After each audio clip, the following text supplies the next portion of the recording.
હકીકતમાં તો ગરુડ પુરાણ જીવતા વાંચવું જોઈએ તો સ્વર્ગની નર્કની ખબર પડે, તો કેવા કર્મ કરવા એ ખબર પડે. મર્યા પછી કોણ સાંભળવાનું?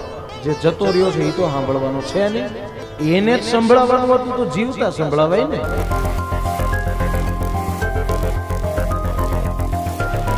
એવું નથી કે ભગવાન કે દેવી દેવતાઓ પૃથ્વી ઉપર એ રૂપ લઈને જ આવે છે, પરંતુ પુરાણોમાં તો ઉલ્લેખ છે કે ભગવાન કે દેવી કે દેવ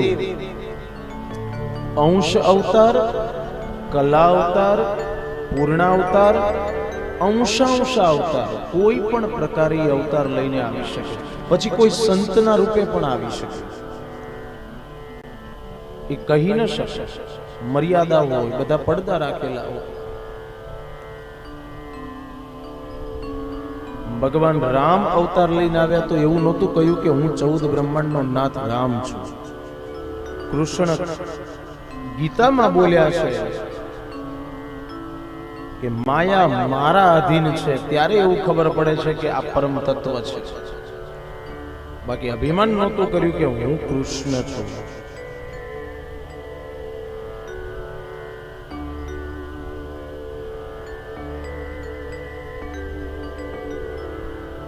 પણ જ્યારે સત્સંગની ચર્ચાઓ કરીએ ત્યારે હું તો એટલું જ કહીશ કે બહુ ઊંડા ન ઉતરાય તો કશો જ વાંધો નહીં, બહુ જાણવાની જિજ્ઞાસા ન થાય તોય વાંધો નહીં.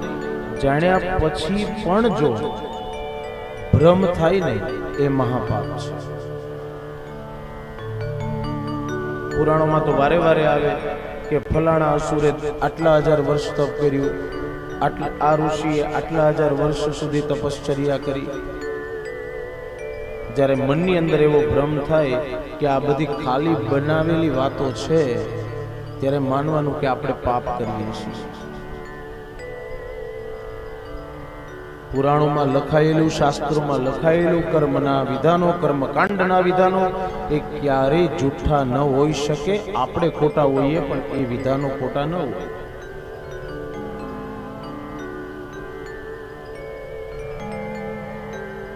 આપણે એક સરખા વ્રત ઉપવાસ સાચા નથી કરતા. ભલે ભાવથી કરીએ છીએ, ભગવાન સ્વીકારે છે, પણ આપણે નિયમોને જો ખોટા ગણાવીએ તો આપણે સાચા ઉપવાસ પણ આ કળિયુગમાં નથી કરી શકતા. ઉપવાસ કે કોઈ દેવનો વાર કે કોઈ તિથિ રહ્યા હોય ત્યારે મનથી પણ જો અન્ન સામે દ્રષ્ટિ કરવામાં આવે તો પણ એ ઉપવાસ ભંગ થાય છે. લો, નિયમ તો આવું કે છે.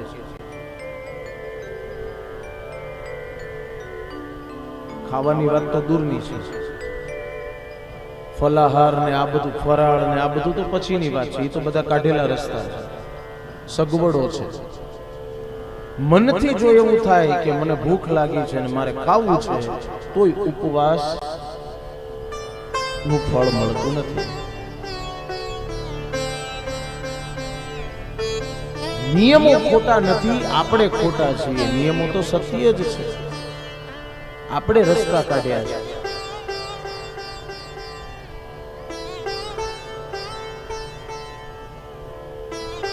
મર્યા પછી બધા ગરુડ પુરાણ વંચાવે.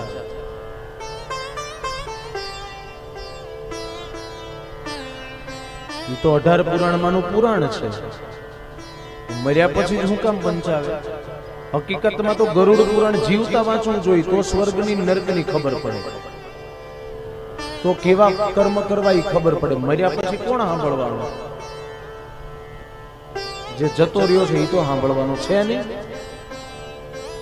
તો એને જ સંભળાવવાનું હતું તો જીવતા સંભળાવાય ને.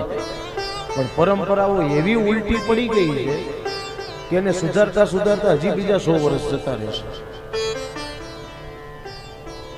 અને ગરુડ પુરાણ પાછું 3 દિનનું જ કરવાનું.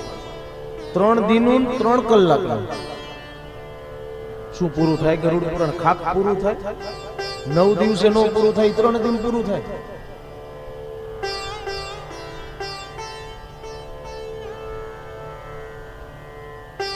ગીતાજીના 18 અધ્યાય 3 દિન પૂરા નથી થતા. ગરુડ પુરાણ કેમ થાય? ખોટી પરંપરાઓના કારણે આપણે શાસ્ત્રોની આલોચના કરીએ છીએ, પણ શાસ્ત્રોમાં તો બધું કીધેલું જ છે. આપણે પરંપરાઓ અને ખોટી લોકાચારમાં આવી અને આપણે ખોટું બધું કરી રહ્યા છીએ.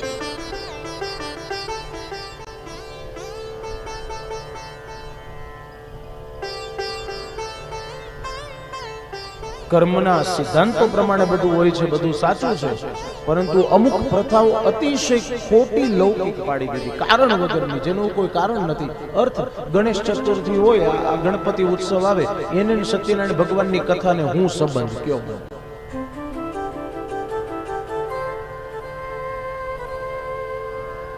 હા કે છે ને બધા ગાડરિયા પ્રવાહની જેમ ઉપડ્યા.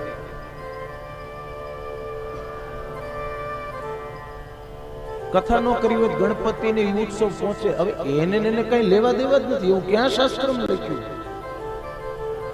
ગણપતિ ઉત્સવ વખતે ગણપતિ ઉપાસના થાય, અથર્વશીર્ષના પાઠ થાય, મોદકનો હોમ થાય, મોદક ધરાવાય દુર્વા સાથે. આ બધી પૂજા ઉપાસનાના મહત્વો છે. પણ શીરો ખાવો હોય એટલે કથા કરે.